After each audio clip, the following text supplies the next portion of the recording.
ನಮಸ್ಕಾರ.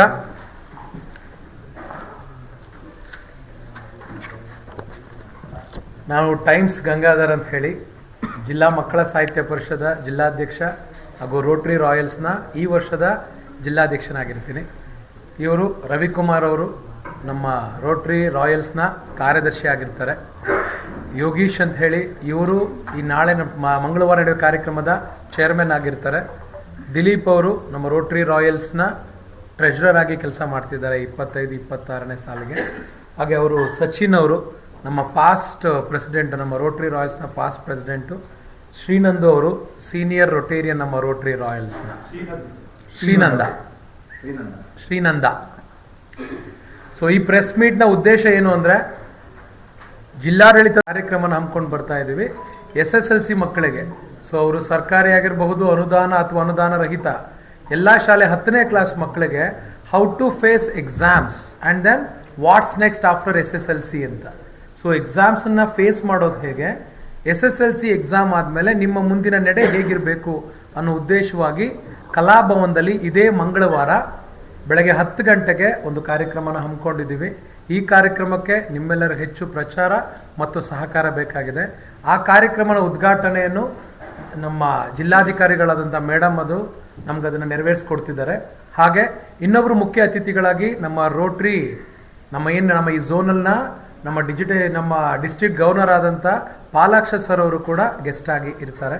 ಅವರಿಬ್ಬರು ಸಮ್ಮುಖದಲ್ಲಿ ಈ ಒಂದು ಕಾರ್ಯಕ್ರಮನ ನಮ್ಮ ಹಾಸನದಿಂದ ಬಂದಿರೋ ಹುಡುಗ, ರಾಜ್ಯಕ್ಕೆ ಪ್ರಚಲಿತವಾಗಿರುವಂಥ ಸಾಗರ್ ಅಂತ ಹೇಳಿ ಒಬ್ಬ ಒಳ್ಳೆ ರಿಸೋರ್ಸ್ ಪರ್ಸನ್ನು, ಇವರು ಆ ಶಾಲೆ ಮಕ್ಕಳಿಗೆ 2 ಗಂಟೆ ಸುದೀರ್ಘವಾಗಿ ಹೇಗೆ SSLC ನಂತರ ತಮ್ಮ ಜೀವನನ ಹೇಗೆ ರೂಪಿಸ್ಕೋಬೇಕು, ಅವರ ಮುಂದಿನ ಕಾಂಪಿಟೇಟಿವ್ ಎಕ್ಸಾಮ್ಸ್ಗಳಿಗೆ, ಅವ್ರ ಮುಂದಿನ ಟೆಕ್ನಿಕಲ್ ಎಕ್ಸಾಮ್ಸ್ಗಳಿಗೆ ಹೇಗೆ ಪ್ರಿಪ್ರೇಷನ್ಸ್ ಆಗಬೇಕು ಅಂತ 2 ಗಂಟೆಯ ಒಂದು ಕಾರ್ಯಾಗಾರನ ಹಮ್ಮಿಕೊಂಡಿದ್ದೀವಿ.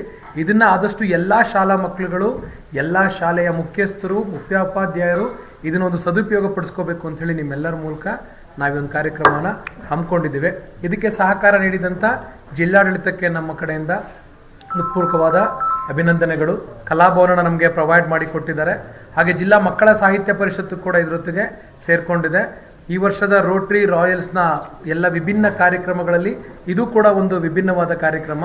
ಸೊ ಇದರ ಉದ್ದೇಶ ಒಂದೇ, ಮಕ್ಕಳುಗಳಿಗೆ ಎಕ್ಸಾಮ್ಸ್ ಅಂದರೆ ಭಯ ಬೇಡ, ಅದೊಂದು ಫೆಸ್ಟಿವಲ್ ಥರ ಸೆಲೆಬ್ರೇಟ್ ಮಾಡಬೇಕು, ಹಬ್ಬದ ರೀತಿಯಲ್ಲಿ ಸೆಲೆಬ್ರೇಟ್ ಮಾಡಬೇಕು. ಎಕ್ಸಾಮ್ಸ್ ಅಂದರೆ ಭಯ ಪಡೋ ಅವಶ್ಯಕತೆ ಇಲ್ಲ, ಅದು ಒಂದು ಸಾಧಾರಣವಾದ ಒಂದು ಪರೀಕ್ಷೆ ಅಷ್ಟೇ.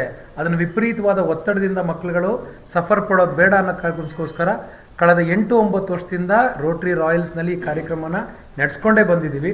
ಈ ವರ್ಷನೂ ಕೂಡ ಅದೇ ಕಾರ್ಯಕ್ರಮನ ಅದೇ ಪ್ರೋಟೋಕಾಲ್ನಲ್ಲಿ ನಾವು ನಡೆಸ್ಕೊಂಡು ಹೋಗ್ತಾ ಇದ್ದೀವಿ. ನಿಮ್ಮೆಲ್ಲರ ಸಹಕಾರ ಬೇಕು ಅಂತ ಈ ಒಂದು ವೇದಿಕೆ ಮೂಲಕ ನಾನೆಲ್ಲರೂ ಕೇಳ್ಕೊತೀನಿ ಸರ್. ಅವ್ರು ಎಷ್ಟೇ ಓದಿದ್ರು ಕೂಡ ಟೈಮ್ ಮ್ಯಾನೇಜ್ ಮಾಡೋದು ಗೊತ್ತಾಗಿರಲ್ಲ. ಸೊ ದ ಮೇಜರ್ ಇಂಪಾರ್ಟೆಂಟ್ ಏನಂದರೆ, ನಮ್ಮ ಒಂದು ಭಾರತೀಯ ಕಾಲಮಾನ ಅಥವಾ ನಮ್ಮ ಭಾರತೀಯ ಎಕ್ಸಾಮಿನೇಷನ್ ಪ್ಯಾಟರ್ನ್ಸ್ ಹೇಗಿದೆ ಅಂದರೆ, ಇಲ್ಲಿ ಕಳೆದ 3 ಗಂಟೆನಲ್ಲಿ ನೀನು ಎಷ್ಟು ತಿಳ್ಕೊಂಡಿದ್ದೀಯ ಅನ್ನೋದನ್ನು ಮೆಮೊರಿ ಟೆಸ್ಟ್ನ ಮಾಡ್ತಿರ್ತಾರೆ. ಬುದ್ಧಿವಂತಿಕೆ ಟೆಸ್ಟಿಗಿಂತ ಮೆಮೊರಿ ಟೆಸ್ಟು, ಅವನು ಏನು ಓದಿದ್ದೇನೆ ಅದನ್ನು 3 ಗಂಟೆಲಿ ವಾಪಸ್ ಬರೆಯೋಕ್ಕಾಗತ್ತಾ ಅನ್ನೋ ಒಂದು ಪರೀಕ್ಷೆ ಮಾನದಂಡ ಇರುತ್ತೆ. ಅದರಲ್ಲಿ ಮಕ್ಕಳಿಗೆ ಟೈಮ್ ಮ್ಯಾನೇಜ್ ಮಾಡ್ಕೊಳ್ಳೋ ಸಮಸ್ಯೆ ಆಗುತ್ತೆ. ಗೊತ್ತಿರುತ್ತೆ ಆನ್ಸರು, ಬಟ್ 3 ಗಂಟೆಲಿ ಬರೆಯೋಕ್ಕಾಗೋದಿಲ್ಲ. ಸೊ ಎಲ್ಲಿ ಎಡುತ್ತಾರೆ, ಎಲ್ಲಿ ನಿಮ್ಮ ಟೈಮ್ ಕಿಲ್ ಆಗುತ್ತೆ, ನೀವು ಟೈಮನ್ನು ಹೇಗೆ ಮ್ಯಾನೇಜ್ ಮಾಡ್ಕೋಬೇಕು ಅನ್ನೋದೇ ಫಸ್ಟ್ ಟೂಲ್ ಆಗಿರುತ್ತೆ.